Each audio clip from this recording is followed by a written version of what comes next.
Good evening, everybody. Welcome back to Coach's Corner with Heck and King. Today's Monday, January 6th. We are live from all of our homes. We have a special guest, which is our OG producer, will be on here momentarily. We are going to talk college football, NFL, tanks, college basketball, a little bit of everything. So before we get started on our new season, let's watch this video.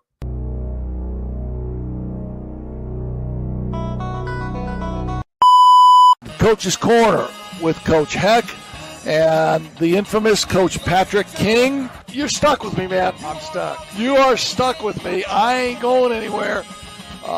There's a lot of people that are jealous of me for sitting here, and there's some people that there's a little sympathy going on at the same time. There's more people that are sympathetic to you. I'm just saying that much right now. Just remember what Ron Hecklinski said today. And you ain't that good. The scouting report said you were pretty good. You ain't that good. Oh, man. Are you kidding me? Coach's Corner with Heck and King is sponsored by Tony Letcher with Health Markets Insurance, Han Funeral Homes, and Frick's Driving School in Mishawaka. For those of you on YouTube, make sure to comment in the chat, like the video, and subscribe to the channel. Please and thank you. Now here's Heck and King.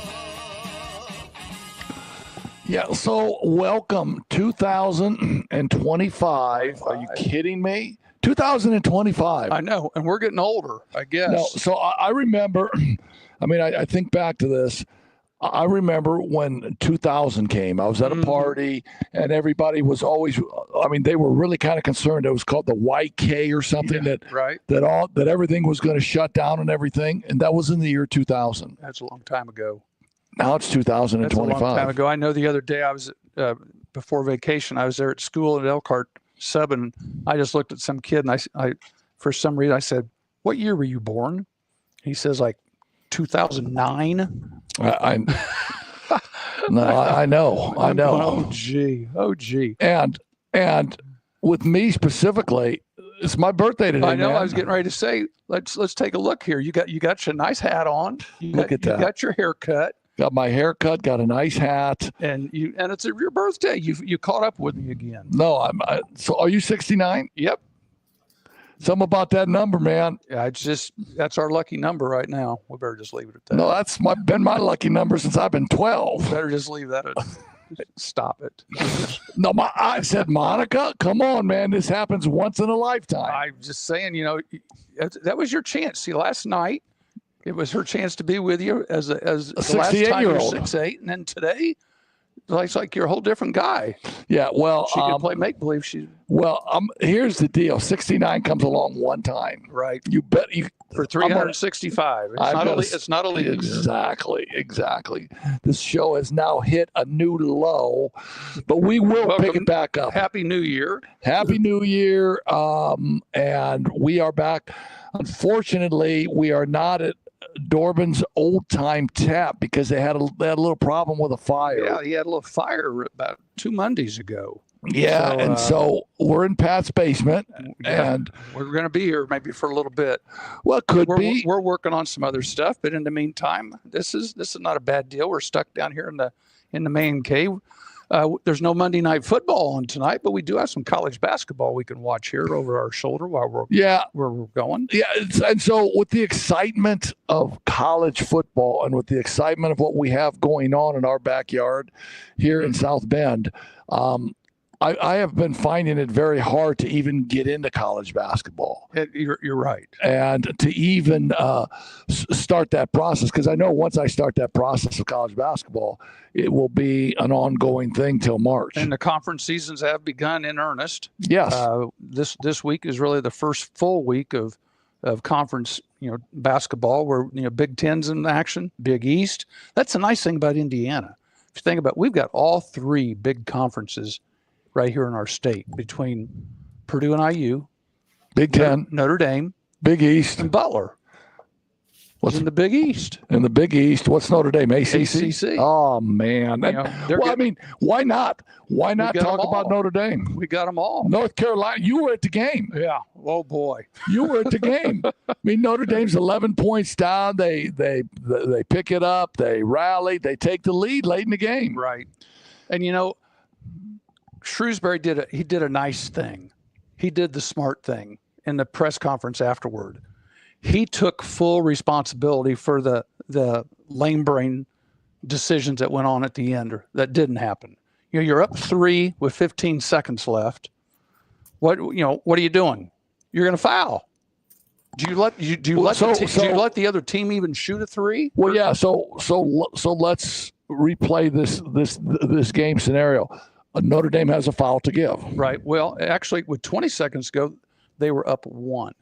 They get fouled at the 15-second mark, 14-15. They go to the free throw line, hit both free throws. They're up 3.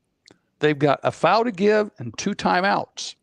Yeah, and didn't use any of it. And so I think as high school coaches, and what do we know? I mean, we don't make $1 million a year to coach basketball, but I do know that on Thursdays before a Friday game, we always went over game scenarios, late game situations. And it's the same thing. 15 seconds left. We have a foul to give. The JV team has the ball. How are we going to play this? Mm-hmm.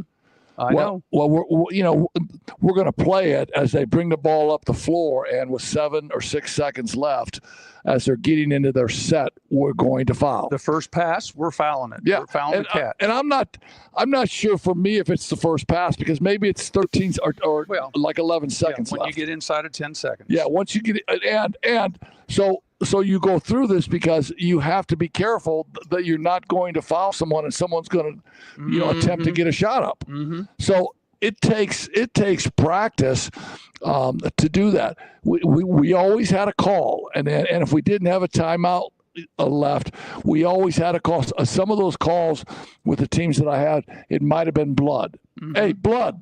Right. That means we have a foul to give. You're going to foul. Right. Okay. Now, if there's a question about it, we got a TO. You're in high school. You're calling timeout. Yeah. So I know you said this. I said this. My goal is to never walk off a game floor with bullets in my pocket. Mm-hmm. Use your timeouts. Right. And I don't understand that. And you were very kind to Coach Shrewsbury, saying that he owned up to it. He did. He owned up to it, assuming that at the college level, you got 5 players out there that should know that. And you're telling them that during the free throw, right? You've got assistant coaches telling your guards. You got 2 guards over there at the bench. We've got fouls to give, and we've got timeouts. When he crosses half court, use your foul, and then you remind him as much time as you have. Make sure he's not shooting. Whatever you tell him. And he had Marcus Burton on the floor. And so what's the reasoning, or what's the coach reasoning for not wanting to call a timeout? Well, if I call a timeout, that'll give the other team a chance to set up a play. Right. And the other thing is, did North Carolina have any timeouts left? I do not remember. If they were out of timeouts, then maybe he rolled the dice that way. Yeah, but in my timeout, and we're up 3, I would always take a timeout and wasn't afraid of what the other coach was going to diagram. I wanted him to diagram something because I felt that I could defend a diagrammed play better than just a loose ball type play. Right. Because I'm telling my guys, we're switching everything out. Right. I don't care, 5 against the 1 or 3 against the 2. We're switching everything out because if they want to drive and score 2, fine. Let them go. Fine. And we're going to talk about, you're not going to foul a jump shooter. There's no way you're going to foul a 3. If he makes it, we still live to play. Right. We still live to play. Yeah. And and worst case scenario, they make a 3, they get fouled. So with 5 seconds left, it's a tie game. North Carolina goes to the free throw line, makes the free throw. Okay, let me ask you this question because you were at the game. After he made the 3, did Notre Dame call a timeout to ice him on the free throw? I can't remember. I know they called the timeout after the free throw. I can't remember if they used 2 or not. Because if you have 2 timeouts, Do you use them both? Yep. yeah, I would I said guess- you ice that shooter. And I can't remember. Honest, I can't remember. Because when a shooter gets fouled and he makes that 3, that basket looks like this to him. Mhm. You ice that shooter, make him go sit down, Right. and then you talk about, okay, if he misses, we're blocking out hard, blah blah blah. Well, and Notre Dame, to their credit, they had a great play. Marcus Burton, who hadn't played in over a month, took it out. They gave it to he threw it in. They got it right back to him. He had 5 seconds. He went the length of the floor, had a contested layup, and missed at the buzzer. And it was over. They got beat by 1. So, and I know coaches will always say keep the ball in the hands of your best player. Mm-hmm. But I've always thought that if Marcus is pushing it that hard, and I didn't see the play, so I can't really say. Right. But people come off to help on Marcus, and the layup now becomes contested. And coaches always have this in their mind. I want him to take the game-winning shot. But if someone comes off and you're in the corner and you're wide open, Right.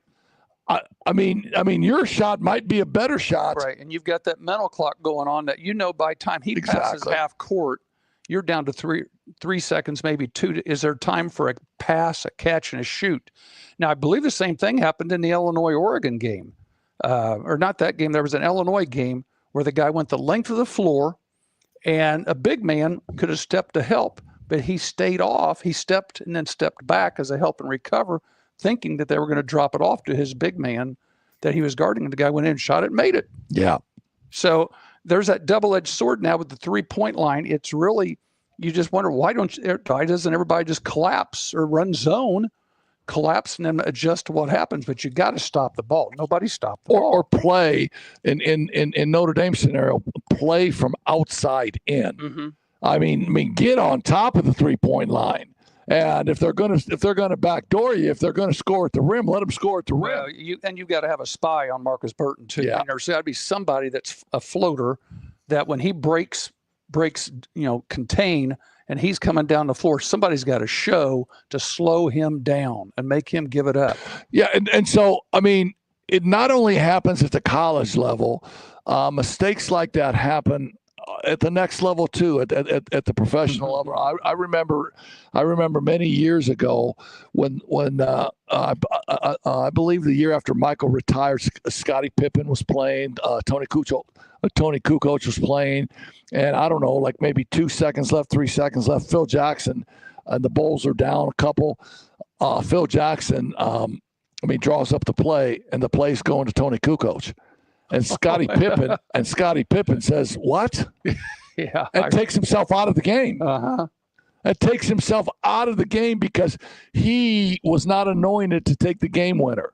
I mean, Michael was going to take the game winner, but and he did most of the time. But I remember against Portland, he deferred to John Paxson. Yeah.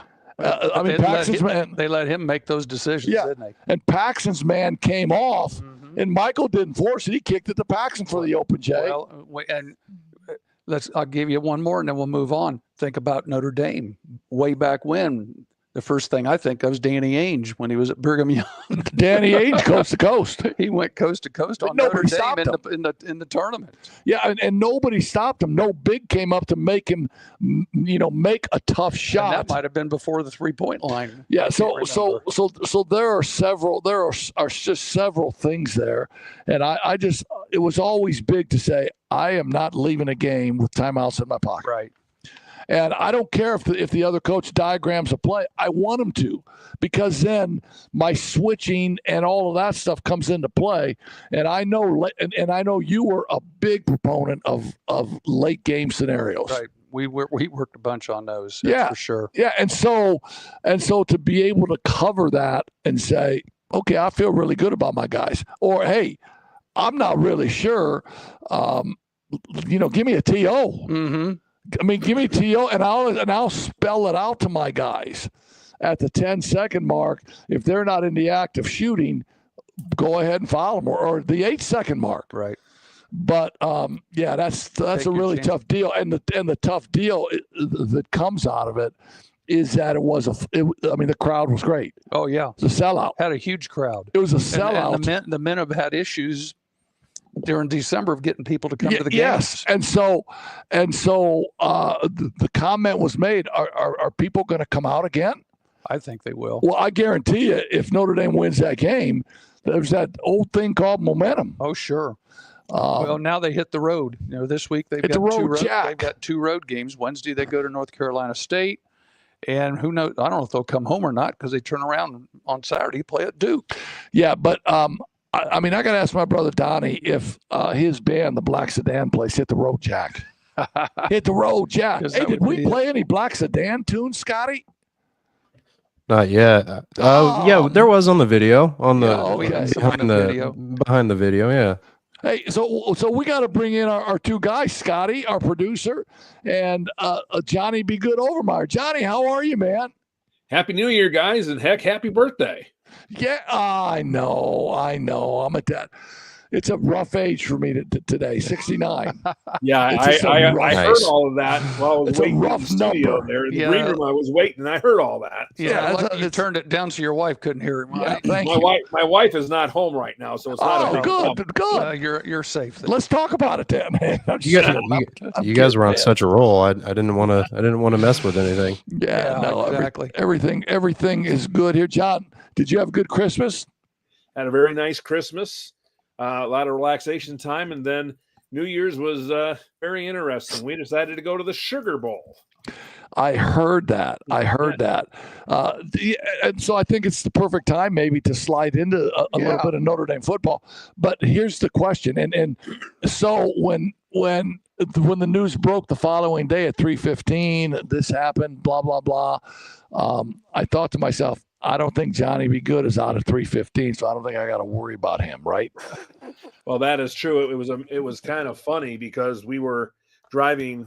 We stopped in Alabama on New Year's Eve, and then we were on the drive, and we got the notification of the terrorist attack and that the game was going to be postponed. And I was getting messages from all kinds of people, text and Facebook messages saying, "Hey, are you okay?" Because they knew we were going to New Orleans. And they said, well, I was worried, but I wasn't quite so worried because we figured you were not in the middle of Bourbon Street at 3:15 in the morning. No, I was not. Good point. And when I was coaching at college at Ball State, we would have like the coaching clinics everywhere around the country. Mm-hmm. A couple of years they were in New Orleans, and I was at that exact same spot. And I mean, first of all, before we get into maybe Notre Dame, Indiana, because we haven't been on since that game was played, and that's old news, by the way. But our hearts and thoughts and prayers just certainly go out to all of those families that have been affected by that senseless tragedy. And I don't know what else to say about it because it's just so senseless. Yeah, you just wonder how much publicity that they want to give to that.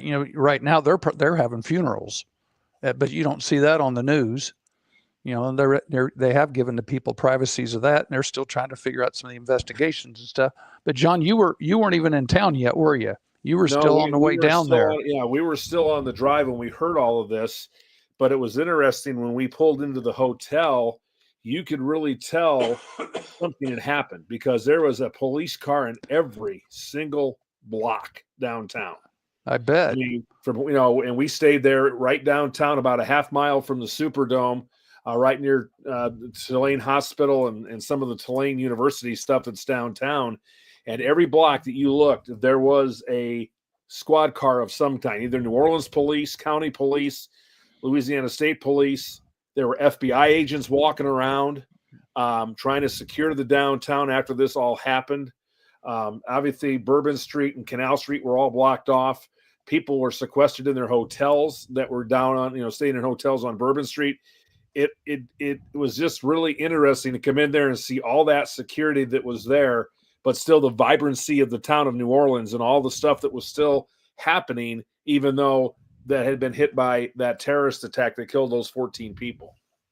It was it was surely different. I read where the Notre Dame players were allowed. They were given 3 hours to go visit family or something. If their families were around, they gave them some liberties. I don't know if that meant the families came to that particular hotel or if they were allowed to leave or what the deal was. I didn't hear the details on that. I ran into a couple of my Notre Dame media friends that were there outside, and they said that the families were allowed to come to the hotel. They weren't going to let the guys leave the hotel because they were in a lockdown situation when this all happened with the investigation going on, because they found some other pipe bombs and some other stuff around the city that this guy apparently had planted before he started running people over.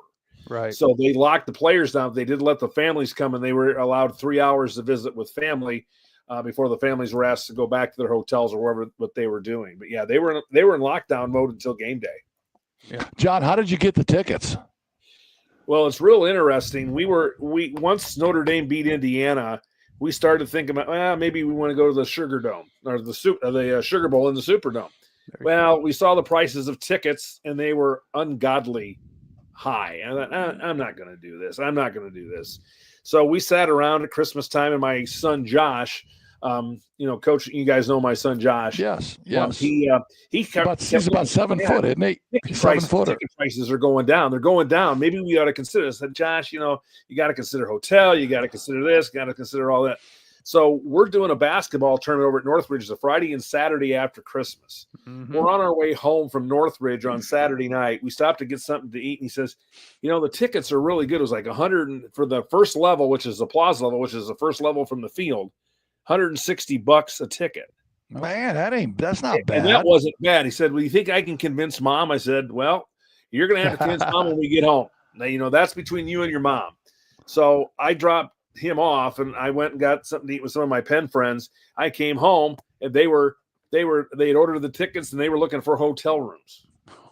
And so we got them because I figured $160 in the Superdome is pretty good. Yeah. For a major especially for that seat, like that, especially a quarterfinal playoff game. So just on a whim, we ordered the tickets, got hotel rooms, and we took off for New Orleans Tuesday morning. So did you have a hard time finding hotel rooms? Because I would have thought that would have been the holdup, to be honest with you. Well, I told my wife, I said, I think you're going to have a hard time finding a hotel. We did not, and actually found one, like I said, downtown that was only a half mile from the Superdome, so we were able to walk to the game and back.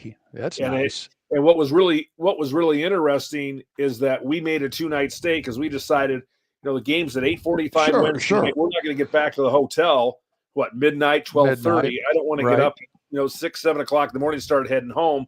So we were going to stay in New Orleans on Thursday, enjoy the city a little bit, some good Southern food and stuff like that. Some gumbo, man. I mean, did you have some gumbo? Oh, you bet I did. Oh, the gumbo in Louisiana. Stuff, are you kidding me? Hey, Scott, the next time you fly to Louisiana, get some gumbo to go, will you? It's awful. I love gumbo. I love gumbo. Yeah. So how long did it take you to drive down there? Well, I mean, what was the drive? About 13 hours, and then we did it that's over not 2 bad. days. Why did we go? Yeah.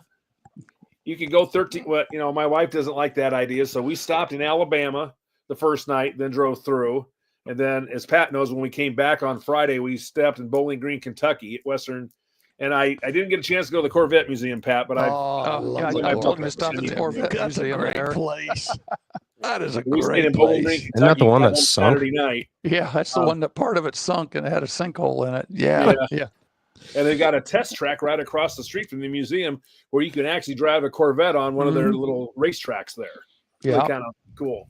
Yeah. Hey, so let's spend. All right. Well, here's the important thing. How long were the lines to get on the interstate there at Buc-ee's? They're north of Bowling Green. Were the lines bad? Oh yeah. Every Buc-ee stop we passed. I wanted to stop at Buc-ee's, but the lines were so long. I said, I don't have time for this. But yeah, they were, especially the one there in Bowling Green. That was pretty popular. The lines were clear down the ramp. When we went by there. Yeah. Come down here for the Cotton Bowl. I live 10 minutes from Buc-ee's. Yeah, you got a couple choices there. Hey, Scott, do you have tickets for the Cotton Bowl? Just bought them. Really? Yep. His cousin goes to Ohio State, so she is coming down to the ball game. She's sitting in the student section. Oh man! And I'm sitting with the adults in the club level. Good for you. Good for you. So if you don't mind me asking, how much were your tickets? I I'll tell you afterwards. Yeah. Okay. Yeah. Jerry gets to go to Jerry World. You've been to Jerry World several times now, haven't you? I was telling Meredith is my cousin. Hi, Meredith, if you're watching. I don't know why you would be, but see you in a couple days. I was telling her, I think this is my 7th or 8th Ohio State game, and I've never been to a game at the Horseshoe. Okay. It's been 2 at Purdue, I think 4 in the Big Ten championship, and now this is my 3rd at Jerry World. Which place do you like better, Lucas Oil or Jerry World? Lucas Oil. Just checking. Got to stay true to my roots. I have not been to Jerry World yet. Yeah, I mean, I haven't either. That was built The after giant I moved back to jumbotron. town. It's so distracting.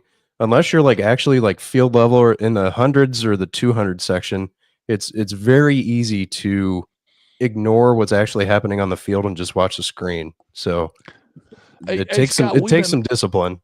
We've been on about 30 minutes or so. Why don't you do a set of our commercials? We'll get back and we'll talk specific some Notre Dame IU, some Notre Dame SEC action against Georgia, and then we'll get rolling on the show. Sure thing. Stay with us, John. We will be back with more of these guys and dance on the grave of the Southeastern Conference after this. Medicare plans can be confusing, but they don't have to be. I'm Tony Ledger, licensed insurance agent.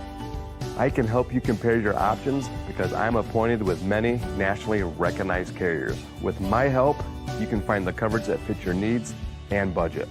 I don't want you to be my client today. I want you to be my client forever. Call Tony Ledger today to schedule your free consultation or visit tledger.com. In times of loss, finding a place that offers comfort, support, and understanding is essential. At Hahn Funeral Home in Mishawaka, they've been helping families honor their loved ones with dignity and respect since 1976. With compassionate professionals who listen to your needs and provide personalized services, Hahn Funeral Home ensures that every detail is taken care of so you can focus on what truly matters. From traditional services to cremation options, Hahn Funeral Home is here to guide you through every step. For more information, visit hahnfuneralhomes.com or call 574-255-1474. Hahn Funeral Home, a family serving families. Looking to hit the road with confidence, Frick's Driving School in Mishawaka has been helping drivers of all ages gain the skills they need for a lifetime of safe driving. With experienced, patient instructors, including Pat King, and flexible scheduling, Frick's makes learning to drive easy and stress-free. Whether you're a first-time driver or need a refresher, like heck, Frick's has you covered. Plus, for just $65, Frick's offers the state driving exam in-house. No need to go anywhere else. Visit fricksdrivered.com or call 574-256-0650 to get started today. We are back with more Coach's Corner with Heck and King. I said we were going to dance on the graves of the SEC. We will do that here momentarily and tell everybody why Notre Dame is going to win the national championship. Dang it. Here they are, Heck and King.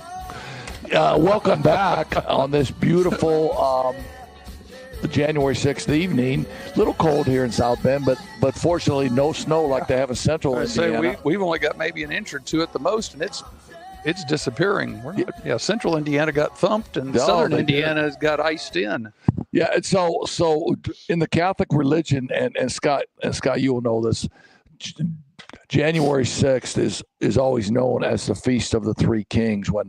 When the three kings saw the Star of Bethlehem over the manger scene, the three kings came and brought the baby Jesus gold and frankincense and myrrh, and then left and went back another way because Herod wanted the three kings to come back and tell him where the baby Jesus was, and they didn't do that. But so I'm born on January 6th, the Feast of the Three Kings, right? Right. For many, many years, my dad always told me I was the fourth king. You were the fourth king? Yeah, I said, Dad, I am not. He said, you are the fourth king. Don't forget that. You fell off the camel and he stepped on you and broke your neck. I fell off a camel and they never found me. But anyway, that was a nice thing. If your dad was proud. My dad was just like your dad. My dad was a was just a stud, was amazing. Yep. And as we talked a couple of weeks ago, and I talked to one of my brothers today, my dad would have had such a blast going to the Hall of Fame deal in March. He would have been really cool and really proud. But before we get to Notre Dame football, Johnny, be good. I got to mention this, man, and I know it's going to make you laugh. Rex Ryan comes out today and says he guaranteed that he will be the next coach of the New York Jets because he has what it takes and they will hire him and blah, blah, blah. And when they hire him, the country club, that's the word he used, the country club will be over for Aaron Rodgers. Yeah. And I mean, he straight up said it. And he referenced the fact that when they had a mandatory minicamp, now this is mandatory, that Aaron Rodgers skipped the minicamp and went on a vacation to like Greece or some other country.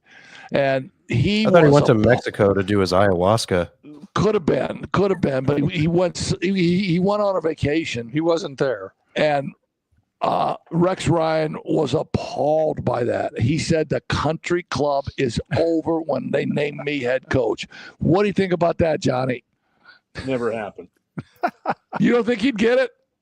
I think he could get it, but I'm not sure the organization would hire him. I don't know.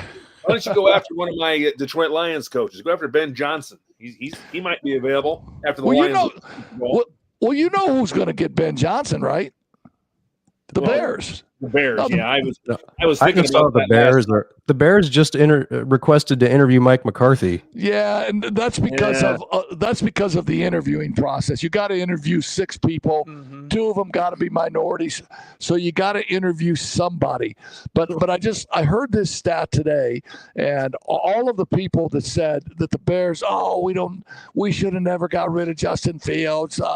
Caleb Williams is blah, blah, blah, blah, blah. Justin Fields was just as good. Last year, in the fourth quarter, Justin Fields' quarterback rating in the fourth quarter was 52. He was 32nd out of 32 quarterbacks. In the fourth quarter, Caleb Williams' quarterback rating is 93. So all those people that say Caleb Williams can't do this, blah, blah, blah. He's got one of the highest quarterback ratings in the league in the fourth quarter. Now, I know what everybody's going to say. They were behind. He had to throw the ball, and I understand that. But there's something to be said for quarterbacks, and we've known them all. I mean, John Elway, Peyton Manning. I mean, just name them. Troy Aikman, if they had the ball in the final drive, they were going to get a score. They were right? going to score. Well, and Pat Mahomes is the newest one. Yeah, Pat Mahomes. And now Jared Goff is becoming that guy, right, John? Well, absolutely. They've been in some situations like at the game they played at Houston against the Texans. They're down that game, and guess who gets them into the field goal range so they can get a game-winning field goal? Jared Goff. Absolutely. He is turning into probably one of the best. He won't win the MVP, but he's one of the best quarterbacks in the league, especially in late game situations. He's got his team as the number 1 seed, that's for sure. In Nationals, Mike was pretty good last night. So So IU, and again, you were at this game. You were at this game. You right? guys were freezing, right? At the IU Notre Dame game. It's been 2 weeks ago now, hasn't it? I mean, you guys are freezing. Yeah, right? It was a little chilly. Yeah. Yeah, you were smart. You stayed home. Well, and John, I apologize because my intentions were to come out and do a little tailgating, come out to your place, eat some of your burgers, your cheeseburgers. But I had something happen at the crib, and it was like 4:30 before I could get out. And by the time that happened, I was already fatigued, and I said, man, I'm just staying at the crib here and going to eat a little bit here. But that Indiana Notre Dame game, when Jeremiah Love turned the corner, the game was over. Right when he turned the corner, he didn't have to take it to the house. Turned the corner, and you knew he was gone. About the 8-yard line. Definitely. And you could just tell that took all of the air out of Indiana's sails. What was the touchdown run in playoff history? What was the play that was in Notre Dame history? That game's over. What happened right before that? How did Notre Dame get the ball? Do you remember? Oh, Well, yeah, no, I remember. Xavier Watts I mean, interception. yeah, Xavier Watts interception, yeah. and Rourke throws the ball to the wrong receiver. Yeah. I mean, he throws it in Yeah, triple coverage, and the receiver to the left of that is wide open, and he just got greedy, I want to talk, and so you guys didn't see this, or you guys didn't hear this. I mean, Scott might have heard this, but they had Curt Cignetti on the set with Nick Saban. Oh, the game day stuff. Yeah, on the game day set, like only about 45 minutes before the game started, and he was on the set, and they were trying to say, well, does IU belong in this game and all this stuff? How many top 25 teams did you play? And so Curt Cignetti says, oh yeah, we played top 25 teams and we beat the living shit out of those top 25 teams. Oh, yeah. He said it just like that, just cocky and arrogant.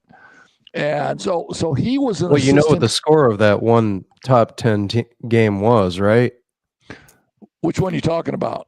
The only one they played? Yeah, no, Ohio State. I know. 38-15. It I was really know. 38-7. But then when Cignetti left the set, the other guys were talking to Nick Saban because Cignetti used to be an assistant coach for Saban. Yep. And they said, Coach, what are your thoughts about Cignetti here? And Nick Saban kind of shook his head. He said, I never taught him to act like that. And, Nick Saban is so cool on those sets. Yeah. Oh, yeah. He said, I never taught him to act like that. I didn't teach you to talk shit like that. Yeah. Pittsburgh thing. Yeah. So I don't know. I don't think that, and I know IU scored a couple late, but I never thought IU was in that game at all. And and John, we've talked about that, and it's now old history. But everybody's kind of kicked this one around enough to put her to bed. But just to remind us, wasn't even a close game. I left at the 2-minute mark to head for the car, and it was 27-3. Yeah, exactly. They had what, Scott? You were telling me they had what, 150 total offense or something. IU at that time. And then they scored twice, in the last 2 minutes to make the score. So now 2 weeks later, you look at the score, you start comparing scores. That score was closer than the Georgia Notre Dame game. Yeah, and I know we're going to toss around some numbers here on Ohio State's game against Texas. We're going to toss around some numbers on Notre Dame against Penn State, and this is why I'm not a big believer in numbers because Indiana comes into that game with the top rushing defense in the country, the top rushing defense with the people that they played, and Notre Dame ran all over them. Well, and we mentioned that before the Context IU game also matters on who they've played. We mentioned that about comparing that to the Army and Navy schedules that they had when Notre Dame was getting ready to play Army. Let me jump to another game. Arizona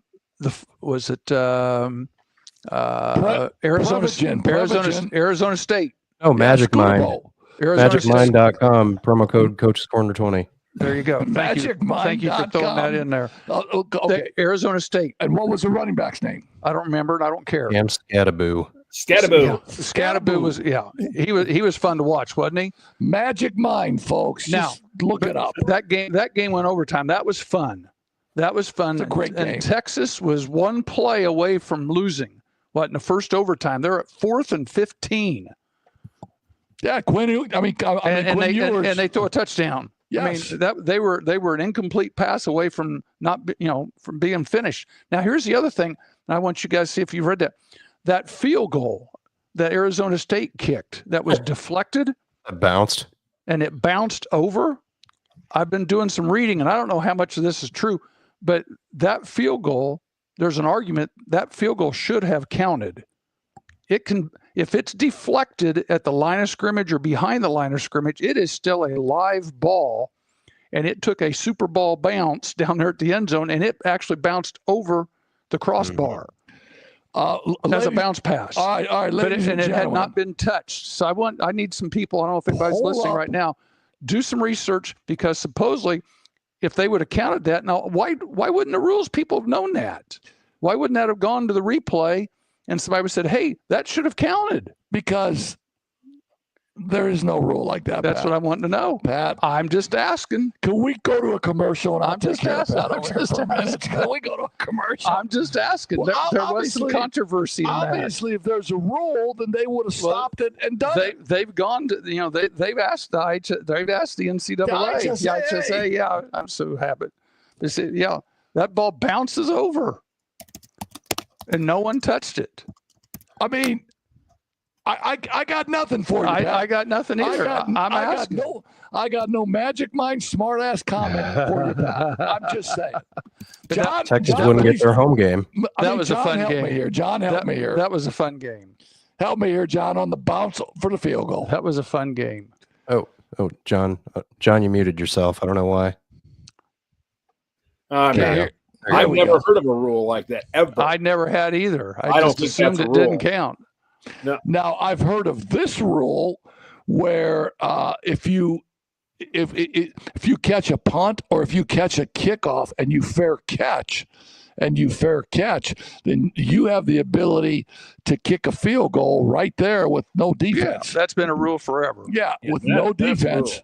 Mhm. No, that's a rule. Yeah, that's been around forever. Okay, and that You line rule up. is, You line up as a kickoff. yeah. Yeah, and that rule's been around since it's on one of the Magic Mind bottles. I'm just saying, I read it on a It's Magic been, Mind it's been bottle. around since Lou Groza's been around. It's been around since the Dead Sea was just sick. Yeah, Since the Dead Sea, it wasn't conceived. or when Moby Dick was a minnow. I mean, either one of those you could take on that one. Killing me. All Here, right. we've got a John just sent me in the private chat. We have a question from, or we have a comment from broadcastsport.net. Shout out to broadcastsport.net, has been airing this wonderful program since its Inception. nascent stage. Yes. Thomas Ballinger played at Manchester with Heck. He says, "Happy birthday. Congrats on the Hall of Fame. And nice hat." That was from me. Yeah, actually, I think it's Mark Ballinger. It should be Mark Ballinger. And Oh, maybe that's Thomas what the M M. is for. Yeah. That's yeah, what the M is. yeah. So Mark Ballinger lives in Ohio. Good. Thank you, Mark. Man, hey, I have your number, man, and I will. I'm certainly going to call you. I haven't forgot about it. Just been kind of busy, but Mark Ballinger was a quarterback in Manchester High School.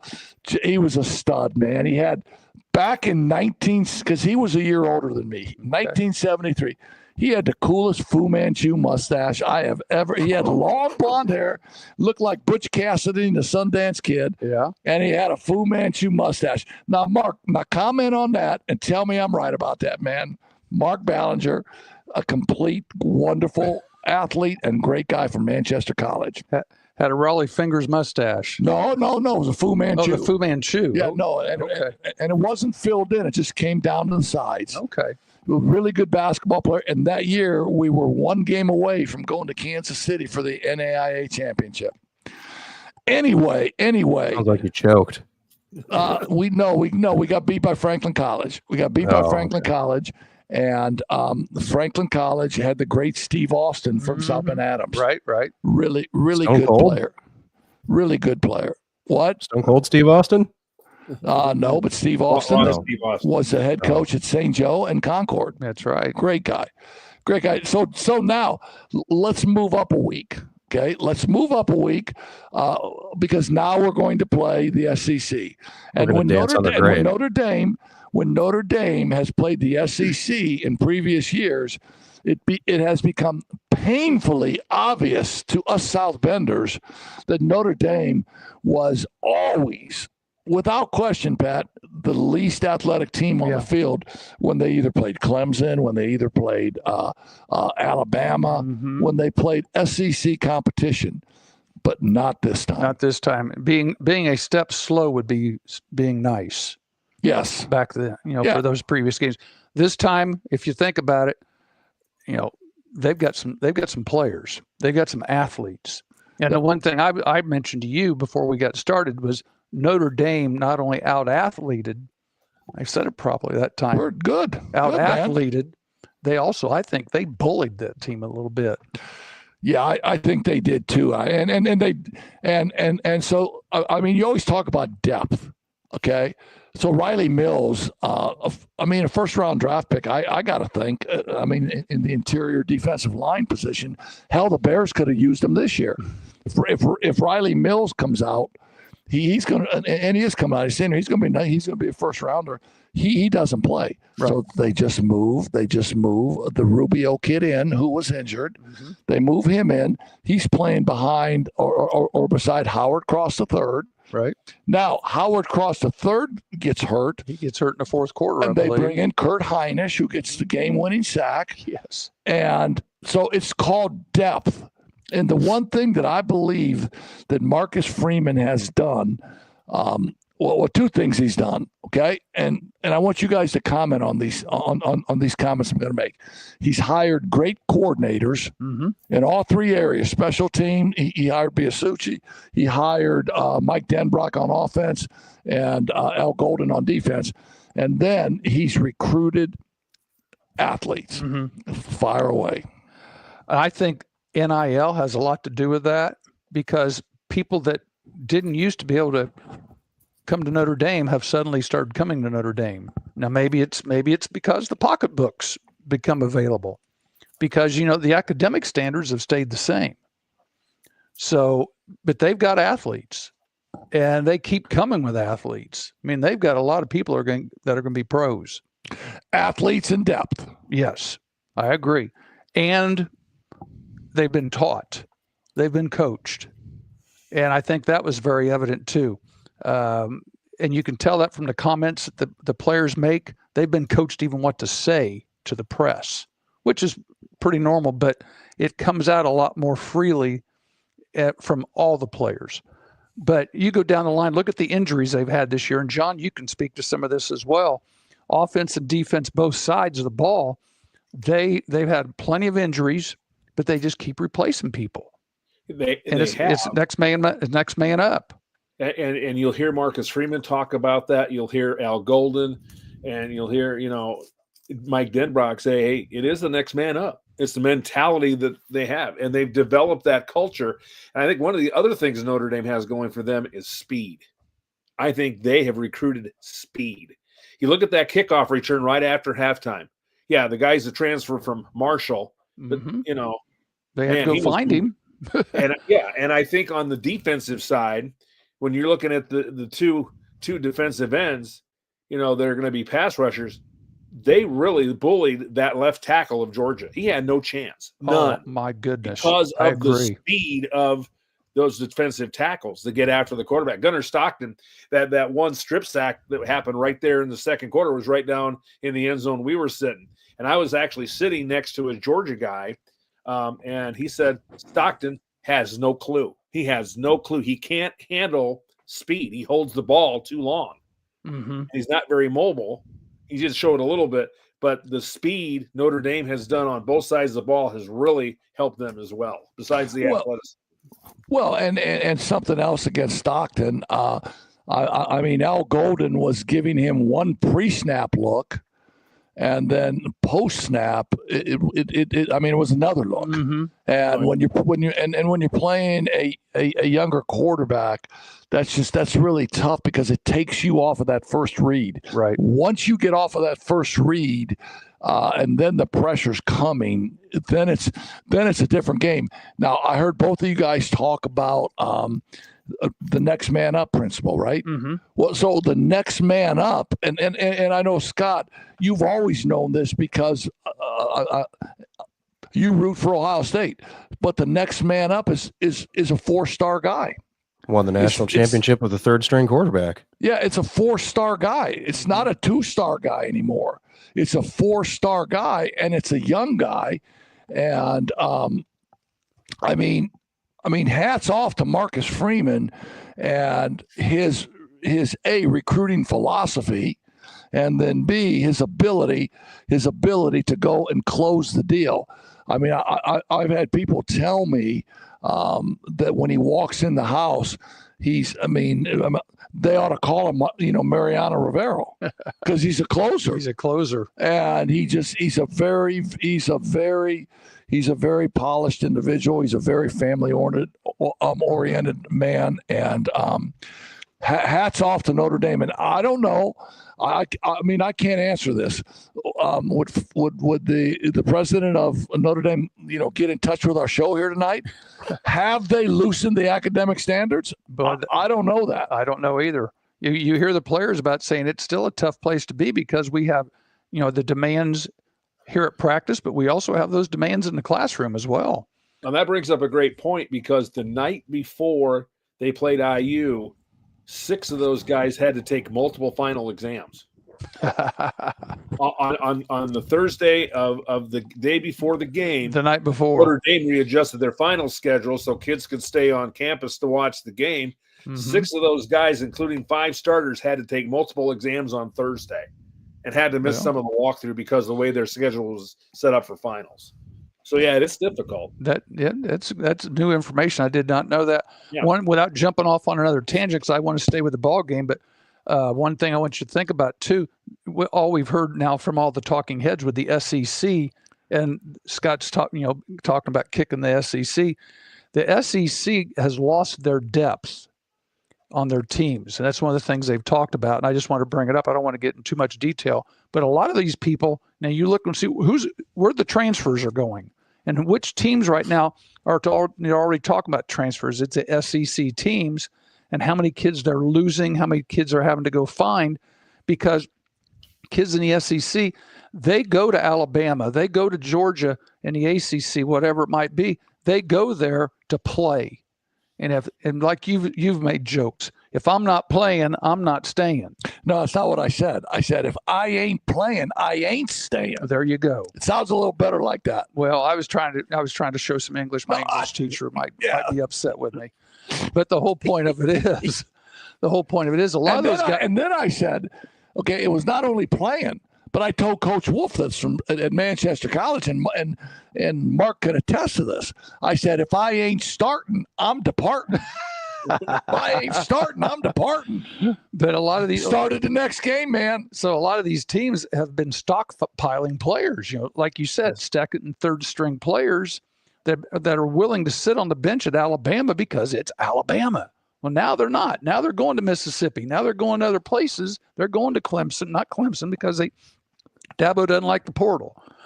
But so Vanderbilt, Kentucky, they're going to other places so they can play. So why are they going? Well, 2 things. One's money.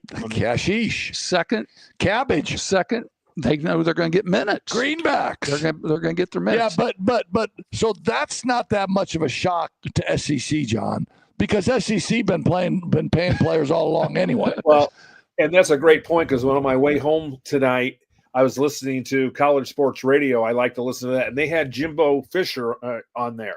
Mm-hmm. And he's doing a segment with one of these shows on Mondays.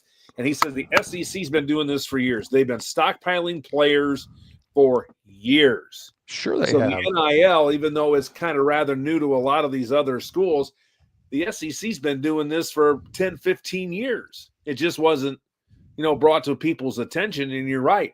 Now I'm hearing rumors that Quinn Ewers is leaving Texas. He's going to jump in the portal because he may not be the starter next year at Texas.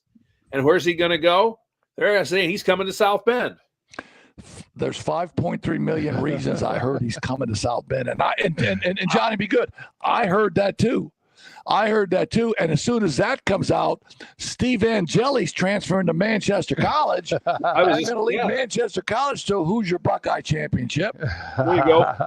You're 100% and that's right. all we've been talking about is Notre Dame going to go jump in the portal and find another quarterback. Well, I think a lot of it depends on who's available. Well, I don't think so. Here's how I answer that. I don't think that their intention is to. Right. But if Quinn Ewers falls in their lap, Scotty, yeah, I mean, they got to take Quinn Ewers. I wouldn't. Why? Because what's that say about your own quarterback development if you've had CJ Carr sitting in the program for 3 years and he can't get on the field? Well, what that tells you is Mark is going to be able to recruit another quarterback. I'm looking at a mock draft. They have Quinn Ewers going 53rd, which is second round. Like, if you're a second round grade, I'd just go to the NFL. You think? He might want to sit here and wait it out. And No, so he I goes can first round guarantee next you, year. Quinn Ewers being from South Lake, his parents still have more money than he does. Okay, so let me ask you this He's question. fine. Yeah. At a second round money, I don't know, maybe $2 or $3 million a year. I think At 5.3 mil in God's country, you're not going to Purdue, buddy. You're not going to.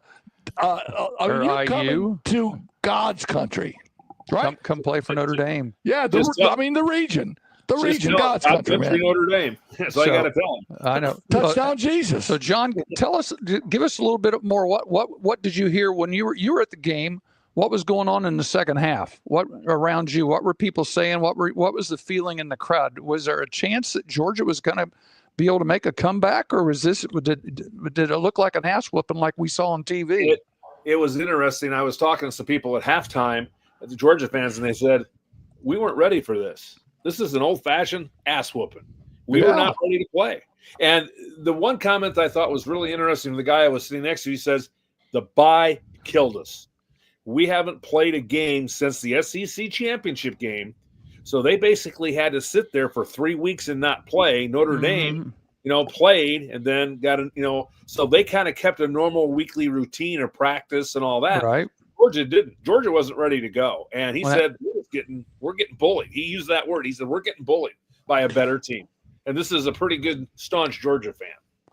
Well, and see, they were on the old-fashioned bowl schedule where you go from like the first of the month where you got the championship to New Year's Eve, New Year's Day, where you've got like basically 3 weeks off, and then you go play a game. Well, now this game means a little bit more than it does, playing in the Rose Bowl or playing in the Fiesta Bowl or the Sugar Bowl, wherever they might have been, where it was just one game, and it might have been for the national championship or it might not have. Well, and let's not forget about this point, boys. So you may say Carson Beck wasn't that good. Carson Beck didn't do this. Carson Beck can't do this. Gunnar Stockton's a better athlete. He's a better runner. Blah blah blah. But Carson Beck could read defenses a little bit better than Stockton could read them.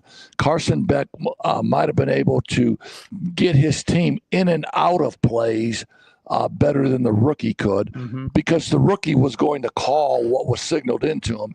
And Carson Beck been a 3-year starter at Georgia. So, that hurt Georgia also. Now, the talking heads, and so we are, like people can say things differently, but we're now the talking heads, all right? Let's understand that. We're talking heads, but the talking heads were against Kirby Smart for trying to go for, I don't know, when they had the ball with 48 seconds left or whatever, and instead of trying to run it out, Kirby Smart is going to try and make a play and see, what he can do, and maybe he can move it down. I mean, the score is only 6-3, so maybe he can move it down to get a field goal. I mean, I don't blame him for that. And people are saying, well, he just should have ran the ball out. I mean, I don't blame him for that. It was a phenomenal play by Notre Dame to knock the football out. But the play then was the kickoff that opened the second half. Oh, yeah. What Notre Dame scored, 17 points in 40 seconds. Yeah. Well, we talked about it. We talked about it after the game was over, about the middle 8. Yeah. And it ended up being the middle 2 that won the game for Notre Dame. Yeah, the last minute, and the first minute. Well, yeah, and then Notre Dame could settle back and just play defense. And do what they did best, and then let Riley Leonard make enough plays with his legs. He threw the ball a couple of times, but he made plays with his legs to get first downs and keep drives going and let the clock run. All while Notre Dame defense was just superior all night long. And if you remember, we talked about that with Darren Pritchett for one of the other games, with the IU game. And Georgia, basically, they controlled the 2 running backs for Notre Dame. Georgia controlled those 2, and Scott, I think you had some statistics for them. I think between the 2 of them, they might have had 100 Leonard was yards. The leading rusher. Riley, but they didn't have anybody. They didn't have a spy on Riley Leonard. Or if they did, he didn't do a very good job, because Riley Leonard was the difference maker. Yes, he sure did. Hey, one thing, but maybe we'll jump to maybe start previewing some things. Did you also read in the news, Kirby Smart's father had fallen and Passed away. broke his hip like the day before the game, was in the hospital. So Kirby Smart was at the hospital for most of the day on that off day when they were all bunkered down. And then the next morning during surgery or something, he actually passed away the day after the game. So, you know, he had that going on, you know, in addition to getting ready for a ball game that was a day late. Yeah, and we all so we all know, because we've been coaches, how that sadness can envelop us. But once you get on the sideline for that 60 minutes or whatever it is, You got to compartmentalize. yeah, somehow. and he was into that game. But let's It's not like Brett forget. Favre after his dad died. Yeah, let's not forget that Notre Dame planted number 39, Parker Jones, on Georgia's team. And Parker gets in front of the ref. The ref knocks him over, or the ref stumbles. They throw a flag on Parker Jones, number 39. The play, which was a 45-yard play, comes back. Parker Jones is now in the portal going to Manchester College. I'm just saying. The ref was ref very deep onto the sideline. Yes, he though. was. He wasn't Like, on the sideline. He was. The a couple ref got his steps deep. feelings hurt. Yeah, but I mean, nobody in the white, right? Nobody in the white, but the referee was Nobody deep in the white. Yeah, the ref was And- way too deep into the sideline. And if Parker Jones would have had a shovel on the sideline, Ooh, he would have dug a hole and jumped He in. needed to run into that blue tent where And he if needed to go. anybody was rooting for the Bulldogs to come back and win that game, it was Parker, because now he's going to play for the black and gold of the Spartans in North Manchester. I bet he was given a bus ticket home. Oh, He didn't even ride the man. plane home. Here, don't know. can I give you guys something to put a bow on the thing with Quinn Ewers? Because you were talking go about ahead. why would he give up $5 million to go to the NFL? Second rounders, according to the NFL rookie wage scale, the highest pick contract for the top second rounder is 9.6 in total value and 3.9 in signing bonus. The lowest pick in the second round earns $6 million in total value and a 1.4 in signing bonus. Oh, yeah, but okay, $6 million over 4 or 5 years. I think it's Okay. 3 with an option for 4. Okay, but here, and I say this all the time. College players, and he's going to go to the NFL. He's going to be a number 2 draft pick. He's going to sit behind somebody, or he can go to Notre Dame and he can be the golden boy and he can make good money. And I say this all the time: 3 hots and a cot and chicks. Mm-hmm. And chicks He at left the Notre North Dame. Are you once kidding already. me? And now there's a bag of money going with it. Yeah. 3 hot. Okay. 3 hots, a cot, chicks, and cash. And I mean, and I see what you're saying, but I think if a young kid has a chance maybe to go to a Notre Dame or an Ohio or Will Howard or somebody like that, and delay their NFL career and still make great. I mean, 5.3 mil is money. We'll never see that. I don't see the 0.3. I'll don't never see see the the 0.3. 0.3. I'll never see 0.3. Yeah, but Will and Quinn were different. Quinn and Carson Beck before the year started were projected as the first 2 quarterbacks to go. Now, obviously, that's changed throughout the course of the year, but I think the NFL scouts still really like Quinn Ewers. He just needs to prove it again. Yeah. And Will Howard wasn't even on anybody's draft board last year, and he's thrown the ball. We'll talk about it here in a couple minutes, but he's thrown the ball very well in the playoffs. Like he might go in the 4th round now. I don't know. But I don't know. If I were Quinn, I'd just go to the NFL because he's been in college for 5 years. Yeah. But if they'd have said, heck, you can stay in Manchester for an extra year, I'm there. Yeah, for free. Yeah, but do you want to For keep free. going to classes? Huh? You talked about the rigorous academic standards at Notre Dame. Do you think Quinn wants to go to class, or does he just want to play here's his- football? He might have been working on his master's. Here's by his then. schedule: handball from 8 to 9. Flag Oh, so now you're football discounting the educational value at the University of Our Lady? on a 6-year program. Hell yes. You know what they Hell call yes. most people that go to college for 6 years? Dummies. Doctor? Dummies. Doctor, yeah, doctor or lawyer. Well, Is he getting his PhD in football? I mean, guys that I knew that went to a school for 6 years back 30 years ago, we called them dummies. They were on probation. They were on double secret probation. Yeah. I was called in for a meeting with the president. I had 2 pencils sticking out of my nose. Well, Belushi. You got Blutarski. well, but you got to remember when we went to college, it was either go to college or go to the military. Yeah, no. Or we're going to Vietnam. So no, All thank right. you. All right, Penn State, Notre Dame, boys. Start the narrative right now. It's a what? 1.5 point favorite for Notre Dame. That's on FanDuel. It's still 1.5. I don't know Is if it it's 1.5? changed. All right, why FanDuel's is the only one I trust. why are people picking Notre Dame as the favorite? Because a month ago Momentum. they were talking about Notre Dame might not be good enough to be one of the 12 teams. I mean, what has changed? Momentum. I think you're right. One of Well, the other Notre Dame's One- defense. They one put of the 2 other very good games I on agree, tape. John. One of the other things I'd heard too is that this tournament is not going to represent the best team in football. It's just going to represent the hottest team. And you know what? Well, that's the same thing as March Madness always What is. happens in March Madness? And we, growing up in Indiana basketball, we know that too, that the best team usually does not win. It's the team that's on a hot streak.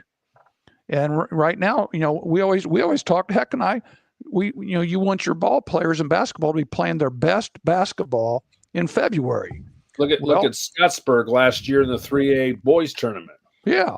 St. Joe was probably the better team, but Scottsburg put it all together, and they just ran on a roll and beat St. Joe in the title game. Well, and that's what Notre Dame's doing right now. They're playing very good football in December, and now it goes into January. All right, so this is all you guys got. I tell you to start talking about Penn State. You talk about Scottsburg.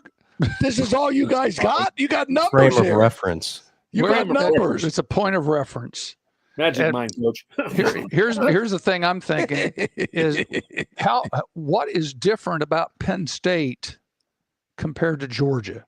When I'm doing my game plan, that's what I want to hear. I agree with Scott. Drew Eller is better than Gunnar Stockton, and they have been a 3-year starter. Better quarterback play. Better quarterback, and I think they've got a very good tight end that they're going to utilize a lot. Notre Dame's going to have a problem with that. Yes. Okay. Defensively, that would be my 2 arguments right there. Defensively, I really think you have 4 teams here in the Final Four that are all very, very dependent on the running game. I would think the first thing you're doing is trying to figure out how can I stop the running game and force them into a one-dimensional game where they have to throw the ball to be successful. That's what I'm thinking that on both sides of the ball. Because and I know Notre Dame, they want to and they need to run the ball. It's just a matter of who's running the ball. And from what I've seen, Penn State's the same thing.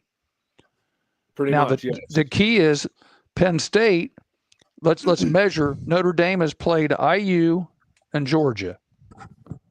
Penn State has played, they played in the conference. They played in the conference championship against Ohio State. Oregon.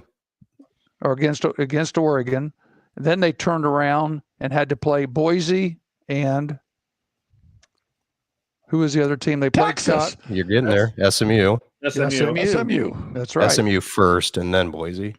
And SMU was not very good that particular day in the cold weather at Penn State, as I recall. And Boise wasn't playing on a blue field. If Boise would have been on a blue field, could have been a lot different. I'm going to give you a short take that I have. And so once I tell you this short take, then I know that you guys are going to blow me out of the water. But I have a sense of this game against Penn State being a trap game for Notre Dame. Because Notre Dame is just coming off of playing the SEC, the big win against the big team, Georgia, and now how they perceive or how their fans perceive or how the players' families perceive, is Penn State perceived as a step down from Georgia? And if so, not this year. But if so, I think the coaches got to just do a great job of selling Penn State as to being a great team, because now I mean, all you got to do is get past Penn State, and you're in the championship game. But if you don't get past Penn State, is that going to be perceived as a letdown? Is that going to? I mean, are the people going to say, well, Notre Dame didn't take Penn State seriously, or is Penn State just that much better than Notre Dame, or is it in fact, could it be labeled a trap game? I don't think you take a team from the Big Ten. One of the top 3 teams from the Big Ten is a trap game. Here, I'll get to some comments here real quick, just to add to it. Q, our guy, Notre Dame's on a hot streak. Penn State, James Franklin, most notably, has the rep of choking in big games. Now Notre Dame's 2-point favorite, so it shifted a little bit, which that's fair. I mean, James Franklin has an Ohio State and Michigan problem, just the way Ryan Day has a Michigan problem. Sid Irish, Penn State, better QB, worse everywhere else. Disagree, but we'll get to that in a minute. 44 is good. That's Tyler Warren, the Penn State tight end. And then Q, adding to what you said, Heck, about Boise. He said if Boise was on their blue field, they would have only lost by 12. I love Q, man. Have a cigar, Q. I love Q. So put him on a couch. I mean, Penn State, Notre Dame. Are you sold 100? Now, I mean, so I think one of the great things that Marcus Freeman did after they got beat against that school from DeKalb. What is that? Northern Illinois. Yeah. Yes. After they got waxed, that's by getting ready to Northern, go to the Mountain West or something. That's after they a whole get nother waxed story. by Northern Illinois. So some coaches, and I've said this on the show, like some coaches would never bring that up again. They would tell their assistants, you wash that game out. Don't you ever bring that game up again. I don't want our players to ever think about it. But Marcus Freeman took the other approach. He said, we're going to bring that game up every day. And you're going to remember that game, and you're going to, it's going to be a deal where you're going to think about that all the time. And I think Marcus is good at the mind game. I think Marcus is good at having the understanding of what it takes to get kids ready to play. Can he do it this week against Penn State, or is it just it's a natural, a normal deal? You're in the semifinal, we're up. John, what do you got on that, man? I think you'll have him ready to play. I really Better. do. I think because of the mental approach that he takes with his team, and I agree with you, Heck. I think every day since that loss to the Huskies, who, of course, lost to my Ball State Cardinals, I think it's a reminder that, you know what, you're better. You're better than any team that you're playing. And if you go in there and prepare, and he even said this in the Sugar Bowl press conference, preparation is so key, and they use so much of the mental stuff to get ready to play that I think that they're not going to take Penn State lightly. They can't. We know how good Penn State can be. And, the only concern, a lot of people say, well, Penn State got an extra 2 days to prepare because Notre Dame's game got postponed.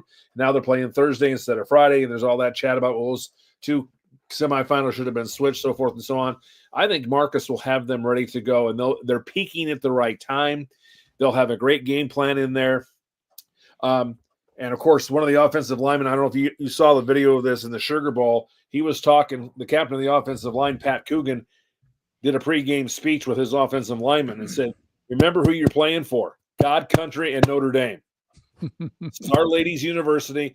We're playing for them, and you have to give your best effort like you've prepared like none other. God, country, Notre Dame. And I think when you have leaders like that, you've got a coaching staff that believes in mental preparation as much as physical preparation, Notre Dame will be ready to go. And then there'll obviously be in-game adjustments. You guys know as coaches, there'll be a lot of in-game adjustments. But I think Notre Dame is not going to take Penn State lightly. It's not a cakewalk. That's obvious. And I think Notre Dame will be ready to go. And I think if they get off to a fast start, they're going to run away and maybe hide from Penn State. So Bob Knight, and so a lot of my stuff goes back to Coach Knight. Mm-hmm. And you'll remember this quote. Bob Knight said that the mental compared to the physical is like 3 compared to 1. Mm-hmm. That how much more important the mental part of it is when you're getting ready to go compete. Right. And I agree. And we all bought into that, right? Sure. And we all use that. And if you think about it, you keep mentioning the Northern Illinois situation. Notre Dame's been in playoff mode since that next day because they knew they couldn't lose again. Yeah, exactly. So they've been, so this week is nothing new to them. They've had plenty of chances to have a step back, to have that mental letdown. Whether no matter which game you could pick, could have been Southern Cal, and they didn't. So they've had their other trap games that we talked about. So let me get you guys' opinion on the team, since you know a lot more about them than I do, and I guess maybe more so John. I don't know about you other two slaps, but whoa. Respect now you're back to being elders. slaps. Respect your Pillars of elders. the community. They're not slaps. Oh, yeah. Pillars of the Sorry. community, John. Tell them. Respect your Yeah, elders. John. Scott, they're two pillars of the community, not slaps anymore. They've graduated.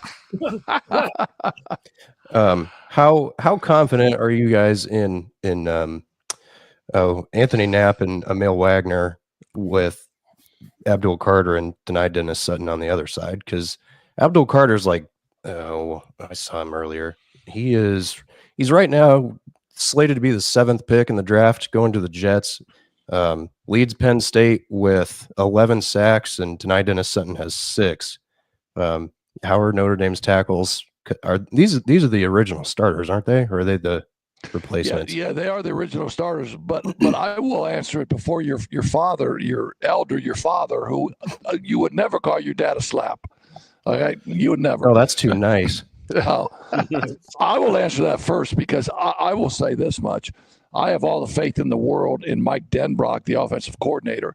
And if Mike Denbrock needs to chip with a tight end, or if Mike Denbrock feels he needs to chip with a running back, I mean, he'll do that. I don't think he'll leave his tackles out on an island. And maybe if he does, he'll see how they're playing against them. But at any point in time, I think he's good enough from the offensive side of the ball to give those tackles help if they need it. Well, and one thing we don't know about is also we haven't heard about the injury report yet either. Was it Jeremiah Love did not finish the game last week? He only had 6 carries. Yeah, they had a knee brace on him in the second half, and ended up, if you remember, the third running back got quite a few touches in the fourth quarter when they were ahead, and you did not even see Jeremiah Love, as I recall, in the fourth quarter because they didn't need him, and there was no risk of putting him back out there. And I guess that's the other thing too. Do any of you think Riley Leonard's going to drop back and throw it 30 times to where Abdul Carter and Denai Dennis Sutton are even going to have a chance to make an impact in that regard? Well, I don't think he needs to. Right. I mean, I think he picks his spots really well, whether it's a designed quarterback run or whether it's just a read. It's the defense playing man to man. Are you running defenders out and now it opens up? And he's just smart. He just has a great sense of when to take off, when to get down, when to try and jump. And if he knows he needs a certain amount for a key first down, he's going to sacrifice his body like he did in that game. Like he sure did. It's not broken. I don't think you're going to see anything different Thursday night. You're just going to see the same thing we saw against Georgia. They're going to be patient.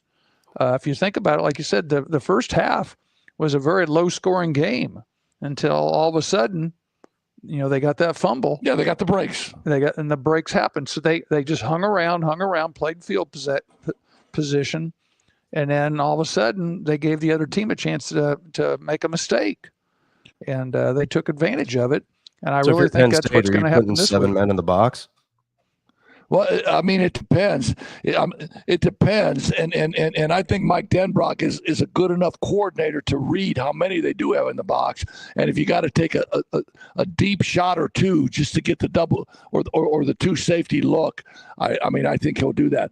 But Scott, I want to go back to you, Scott, and you, John, a little bit. I loved what Nick Saban. Well, first of all, I think Nick Saban is the best, and he should be the commissioner of college football. I mean, I believe that. I think he would be really good for it. But I loved what he said about Ryan Day, how he said all those Ohio State fans, because Ohio State gets beat by Michigan, and obviously there's a little something there with Ryan Day and Michigan. But he said how those Ohio State fans jumped ship against Ryan Day, and how Ryan Day now has the best football team in the country. And now all of a sudden Ryan Day's a great coach again. And he was all over the Ohio State fans. They are fair weather fans. And saying, you guys got one of the greatest coaches in the country here.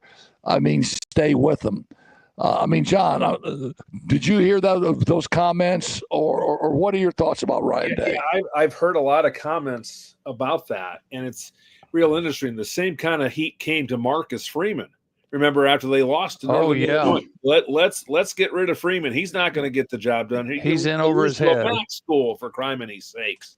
All those fair weather fans came out. Let's fire Marcus Freeman now. Let's get rid of him. Let's get somebody else. He can't coach, and here they are in a national semifinal. It's the same with Ryan Day. He's a good football coach, and there's no denying that. No matter if you like him or not, he's a good football coach. And I was very surprised that the Ohio State fans turned on. Yeah, he's got a Michigan problem. Okay, well, you're not going to beat everybody every single year. And I know it's been a long time. And he ain't playing Michigan now. He's not playing Michigan anymore. No, I understand that. But they all turn on him, and now they're one game away from playing from a national championship. It's just a bunch of bandwagon hopping. And you guys, we've seen that in high school. A team that's really good, and then all of a sudden the next year they're bad. Oh, we got to get rid of Heck. Last year he got us to the semi-state. Now we can't even break a grape. And then let's can't bust a grape. In the immortal words of 1946, Jumpin' Johnny Wilson, Mr. Basketball from Anderson, he can't bust a grape. But you were close. Okay. But anyway, Scott, are you one of those fans that were saying fire Day, he's terrible, blah blah blah? I think two things can be true at once. Talk your way out of this one, big boy. No, I haven't been on the train of get rid of him, because and it's the question of, well, who are you gonna get? It's like, I don't know, it's Ohio State, whoever you want. But you see how they're playing right now. They just embarrassed the number one team in the country. Everybody's tearing their hair out, being like, well, where has that been? But I think, and I don't think any of the coaches are going to tell anybody this because they kind of hate their beat reporters anyway. I think they were holding back to try to keep people healthy. You think? That's my honest opinion.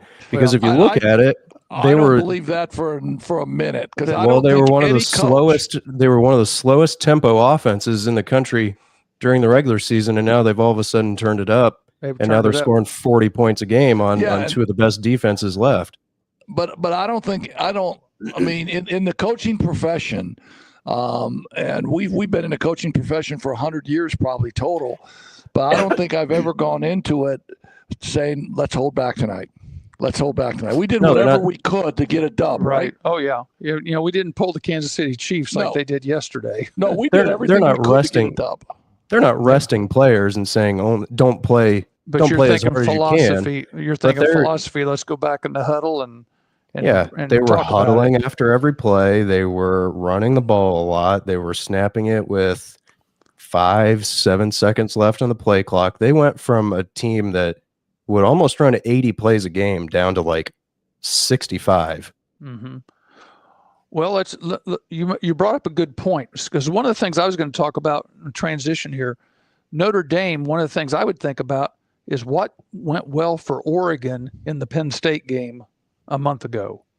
And let's look at that tape. Oregon has a lot of very good athletes. Oregon has Oregon's athletes. Skill position players are much better than Notre Dame's. All love to Marcus and the roster that he's built. I would take Oregon's skill guys. Skill players. Every single day. And twice on Sunday because Chick-fil-A is closed.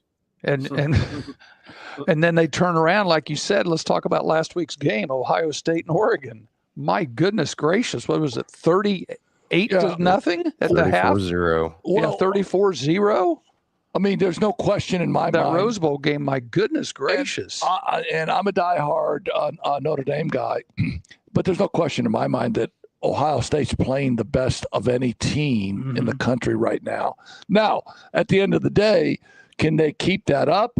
Well, the one thing that we really haven't talked a lot about is it's now what, a 16-game season on college athletes. Soon to maybe be a 17-game season. Will injuries start to pile up? Will they remain healthy? If everything stays the same, if there's nothing else that happens, there's no question in my mind that Ohio State wins the national championship. But when you're putting this kind of stress on young players with 16, 17-game seasons, you just don't know what can happen. Yeah, I agree. And, I'm looking at the Ohio State-Texas game. From what we saw from Texas last week, they're going to have trouble staying on the field. Right now, I'm thinking this could be ugly. It's a 5.5 point spread, and I'm sure Texas will control things a little bit better. But that game they had last week, my goodness gracious!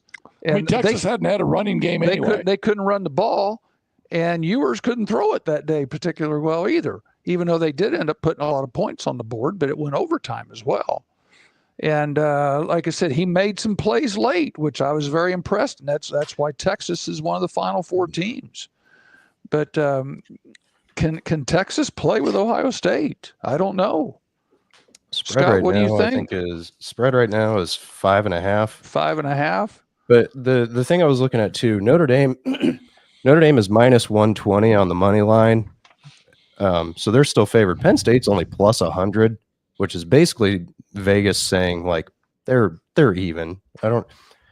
Thanks Q for updating the line for us. I don't know how the line honestly went more favorable to Notre Dame. I thought it would go to just a pick 'em and just pick the money line, but yeah, Ohio State is minus 235 against Texas. Texas is plus 190, so Texas's odds are a lot longer. And that's just getting into the Vegas aspect of it. Yeah, I really don't know how Texas is going to score. Yeah, because I agree. from all three levels, I think Ohio State on defense is far superior to anything that Texas has on offense. And now it could come back and bite me in the butt. But I mean, they just sacked Dylan Gabriel 8 times last week after they didn't sack him once in Eugene. So I don't know. I think Jack Sawyer's playing out of his mind. I think Cody Simon in the middle at linebacker is playing out of his mind. Cody Simon cracked Nico Iamalieva's helmet against Tennessee. Like they're flying around. It's impressive. It's one of the better defenses I've seen from them in a while. How many of these quarterbacks started at Ohio State and have transferred? Well, Quinn Ewers played one game and handed the ball off twice. So okay. You don't, but he once upon a time had an Ohio State jersey on. Yeah, and he was behind C.J. Stroud, and I don't know why he enrolled. He enrolled early, and thought he was going to get playing time over C.J. Stroud. C.J. Stroud. What do you think? That didn't happen. Yeah, but like I said, Ohio State put up 42 points on Tennessee 2 weeks ago, and they put up 41 last week against Oregon. And everybody keeps talking about Texas's D line too. And I'm sure Texas has a fine D line. They've got NFL dudes, but Jordan Birch and Mateo Uyunglele from Oregon are just as good of a 1-2 punch as anybody has in the country, and Ohio State handled them fine. So yeah, I don't know. Right, so, I think as long as Jeremiah Smith's on the field, it doesn't matter. It could be a high-scoring game. Texas is averaging 34 a game. And Ohio State's put 40-some up on the board the last 2 weeks. So I think we're all in agreement. And, I mean, I don't know if everybody would say Notre Dame over Penn State. I would. I'd say Notre Dame over Penn State. I'd say Ohio State over Texas. And I would say your championship game would be Notre Dame and Ohio State, which Ohio State would be heavily favored, I would think, if they continue on the track that they're on. And we'll talk about that one next week. Yeah, so let's jump. Johnny Be Good. Let's jump, Johnny Be Good. Number 1 seed in the NFC, Johnny Be Good. My Detroit Lions. You betcha. The Detroit Lean. We've been doing Detroit Lean. Bob Seger and the Detroit Lions, man. How good were they last night? My goodness. Fantastic. How good were they last night? So number 1 seed, Detroit, NFC, LA Rams, the 4 seed, will play the Vikings on Monday night at 8 p.m. I mean, Minnesota's played as well as anybody, but just got thumped I mean, thump like a watermelon, right? Are they the second? They're the second best team, but because same college, they're seeded number 5. And just like in the colleges, you got what the 5, 6, 7, 8 seeds are in the finals right now. You know, you may still see Minnesota and Detroit against each other here 2 or 3 weeks from now. You just don't know. Tampa Bay, Baker Mayfield, the Renaissance man, Baker Mayfield against Jaden Daniels. And Jaden Daniels taking number 2 overall. Caleb Williams, number 1. All of the talking heads would say, see, I told you should have taken Jaden Daniels. No, Jaden Daniels went into a stable. Dan Quinn is a really good coach. And Cliff Kingsbury, his OC, did a great job with him. So Tampa Bay against Washington Sunday at 8 o'clock at night. Well, so you got 2 warm weather games there right off that we've already talked about in the National Conference. You got the Rams will host and Tampa Bay will host. And then your 4 o'clock game on Sunday will be your only cold weather game in the Nationals division with the Eagles hosting Green Bay. And right there, 3 teams from the NFC North. Yeah. 3 teams, Green Bay, Minnesota, and the Detroit Lions. I don't know. Has that happened at all in any of the divisions? I can't recall a division at all having 3 teams from that one particular division make the playoffs. I don't know, John. What do you, John? I think this is the first time. It might have been the American West, maybe, with like Seattle, maybe, Kansas City, and maybe Denver. But I can't remember that. This is the first time that 3 teams from the same division make the playoffs. Yeah, and it's probably the best division in football. Yeah, right without question. And now with the Bears going to hire the OC of the Detroit Lions, Ben Johnson, look for all 4 teams. Look for all 4 teams to make the playoffs next year, man. Well, and one of the things we mentioned that there's 3 teams here that all have nice records in the National West. Before yesterday's games, I noticed there were 9 teams that had 3 or 4 losses or 3 or 4 wins. Yes. I mean, there is a 9 teams that are bad teams. Well, so the Bears beat the Packers yesterday for their 5th win, and 5 wins, and they're drafting number 10. Yeah. If they don't beat the Packers, they're drafting number 6 or 7. Yeah, they because of that win cost them 4 spots. Now let's go to the AFC. I don't particularly think the Chiefs are playing that well, but the Chiefs have the number 1 seed. In years past, I think everybody would have said you had to go through Kansas City to get to the Super Bowl and win the Super Bowl. I'm not sure that's the case this year. The Texans will play Saturday at 4:30 against the LA Chargers. So lo and behold, Jim Harbaugh just wins games. I'm just telling you, he's back. So last year, Ryan Poles says, no, man, Matt Eberflus, he wins 5 out of the last 7 games for the Bears. He's our guy. We're bringing Flus back. And Harbaugh says, man, I'd be interested. I'm a Bear, man. I played for the Bears. I'd be interested in coming. No, we ain't going to hire you, Jim. We're staying with Flus. How'd that work out, right? How'd that work out? Well, they're staying with him again. Yeah, no. So Saturday at 8 o'clock then, Ravens against the Steelers. That'll be a fun one. I think that'll be a really good game, right? There'll be snow on the ground for that one. Yeah. And then what they call a slobber knocker. Yes. And then again, there'll be a rookie quarterback in the 3rd playoff game between Buffalo and Denver with Bo Nix. Now, so here's your deal about staying in college. Bo Nix played for 6 years, right? Mm-hmm. So when he gets to the NFL, there's not a defense that he has not seen. He's ready. He's seen it all. Well, and I think we saw evidence that too when Penix played here the last couple of games for Atlanta. Even though Atlanta's not in the playoffs, they were close. Had they gone to Penix earlier, who knows? They would have been in the playoffs. Who knows? You just don't know. But I saw them play, yesterday as well, and I thought he handled himself very well. But you're right. That's a cold weather game. You got playing in Buffalo in January on a Sunday afternoon. Hey, so I apologize to anybody that tuned in wanting to talk maybe high school hoops or some hoops. the football this time of year is really cool, man. And the college, this new format for college. So let me ask you guys this next question, and please answer it. Okay. Mute your mic, John. What will be I'm just kidding, changes? John. Unmute your mic. So what will be the changes that the playoff system will have next year? I mean, what are your thoughts on that?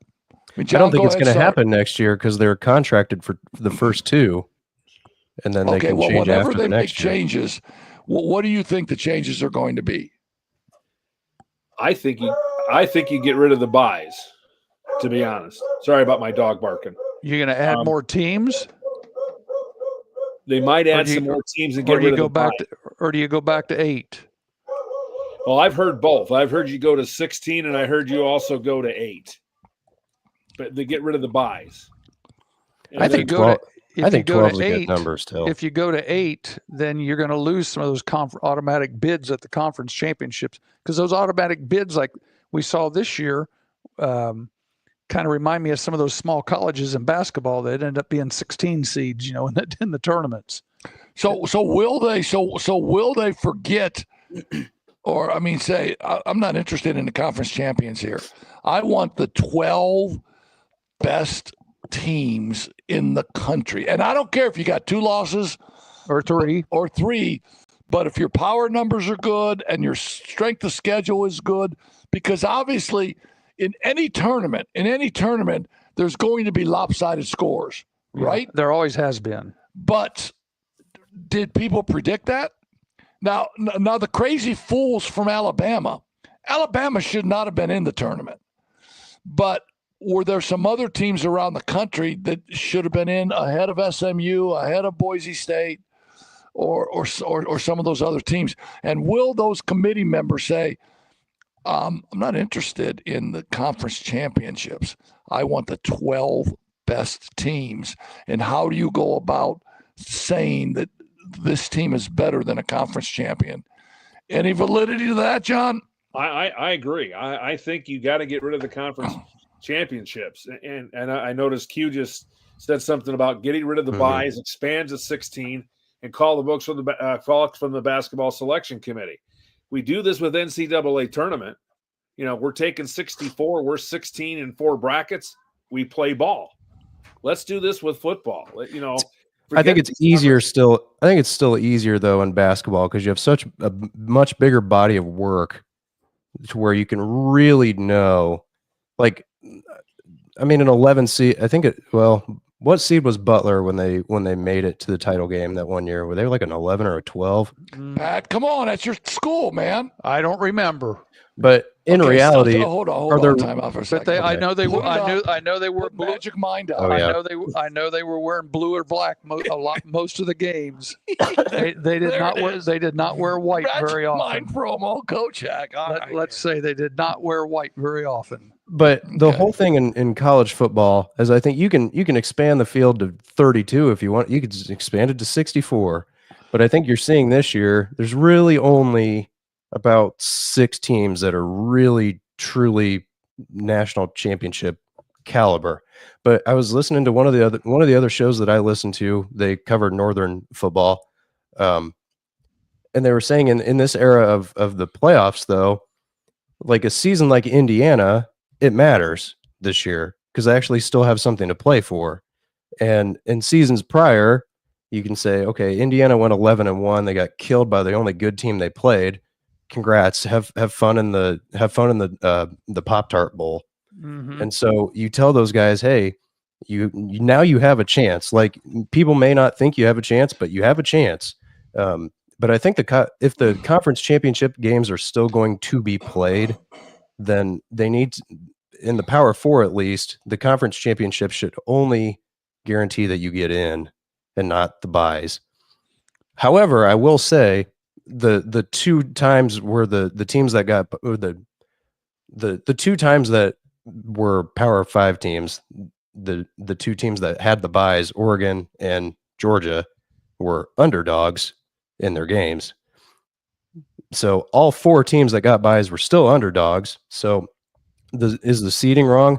Maybe, or just say, hey, if you win your conference championship, you're in, but you may still be 12th, because I think Clemson was ranked 15th, but they got the final seed, I think. Somebody, I can research that on my own, I guess. Think about this real quick. Arizona State was actually the 12th.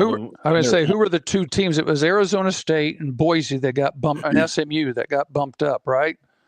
That were in. Arizona State was the 12. If you're a 12 and you win your conference, you're in, but you're not the 3 seed or you're not the 4 seed. You might be the 10, 11, or 12. Right. If you're the 16 seed and you win, we slide you in. You're not the 4 seed because you're the conference champ. You're the 12 seed. And that makes it more like the NCAA tournament, because you can tell all these teams, like, hey, you win your conference, you're in. You have a chance. You may not be seeded very high, but you at least have a chance. But you're in. Yeah. Yeah. And I think something like that makes a lot of sense. Hey, it's been a great show. I will say that at Mishawaka this past weekend, they had the 100th anniversary. Yeah, that was fun. It was really cool. 100 years ago, to open up the school and open up the gym that they currently play in at Mishawaka, they played a team called Brazil High School, which is now a consolidation with Northview. They brought Northview up for this 100-year game. They both wore uniforms that they wore or they patterned after what they wore in 1924. The coaches dressed like coaches in 1924 were dressed. It was a great crowd. It was a great marketing strategy. And I say this much. I say that athletic directors should have marketing strategies. Oh, I agree. Because that strategy put over 2,000 people in the gym.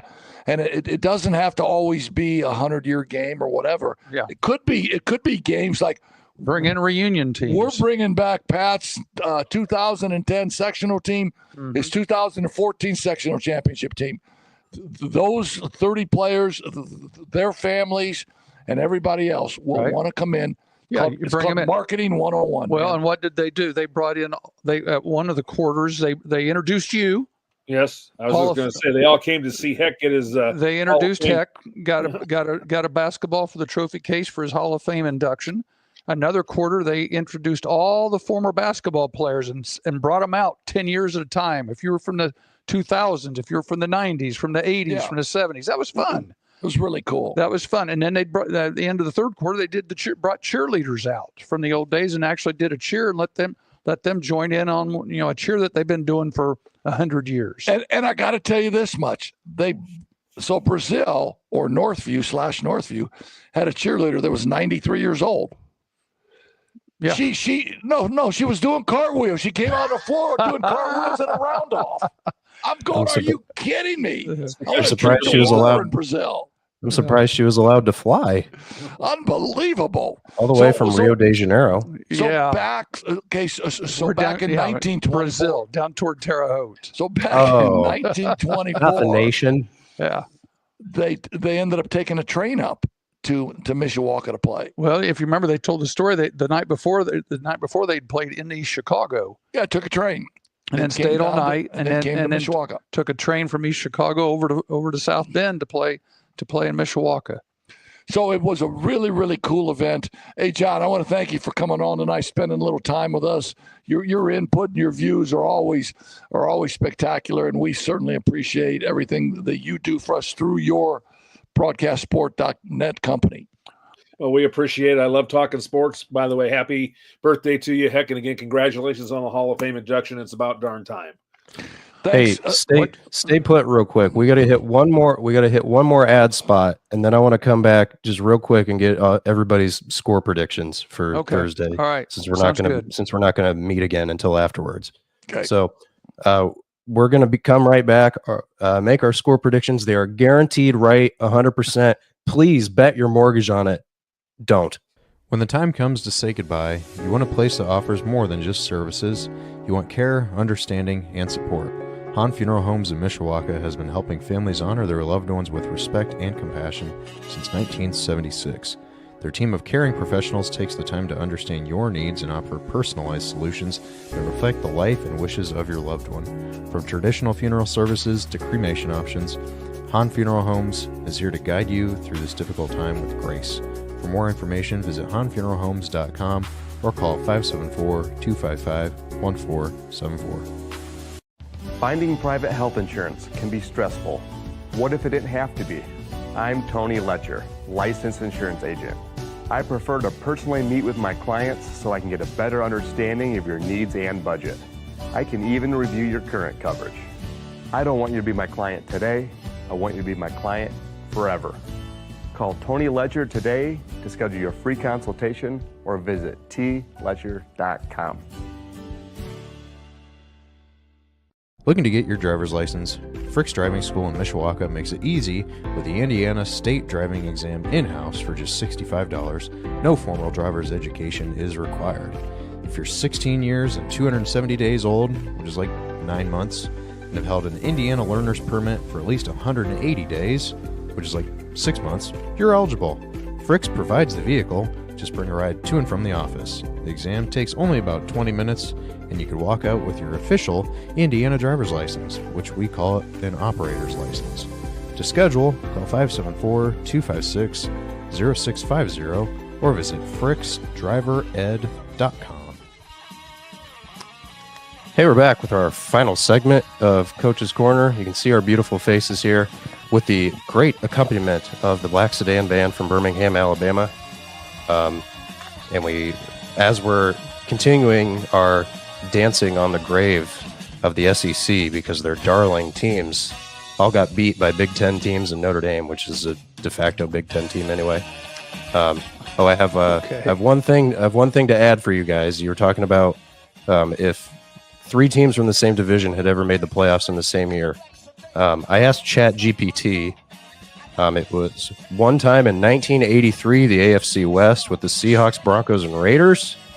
1997 NFC Central, the Vikings, Packers, and Bucks.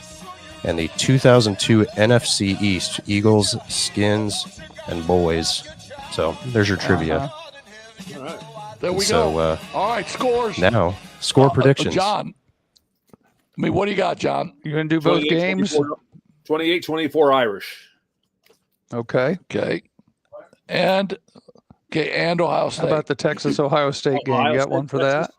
I'm taking the Buckeyes 35-21. Yeah. Okay. So a cover. Okay. It's 2 covers. Pat? 2 covers. 2 covers. What'd I say? Notre Dame. I've got Notre Dame 24-21. And I've got Ohio State over Texas 42-24. By the way, Coach, Pat, just to let you know, you finished last in our picks in the bowl game. Well, our listeners. So maybe don't bet your mortgage on his pick. Thank you for waiting till I said put those out before you. Before you made that. why I did it strategically. I waited until you got your picks out. Yeah. Well, I know I missed the first 4 on that first day. All right, Scott, what do you got? I've struggled with this because I love Marcus Freeman. I think Notre Dame has a lot of weapons. I think Penn State is very limited at their skill positions.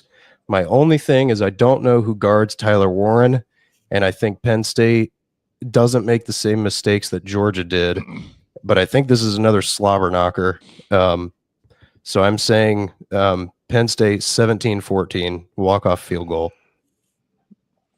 Got to have somebody picking the other team. Okay, what do you got? So what do you have? I've watched a lot of Penn State this year too. They don't inspire a ton of confidence, but I don't trust Riley Leonard to pass the ball well enough, and I think Penn State's defense is good enough that they can probably stop Notre Dame from running it.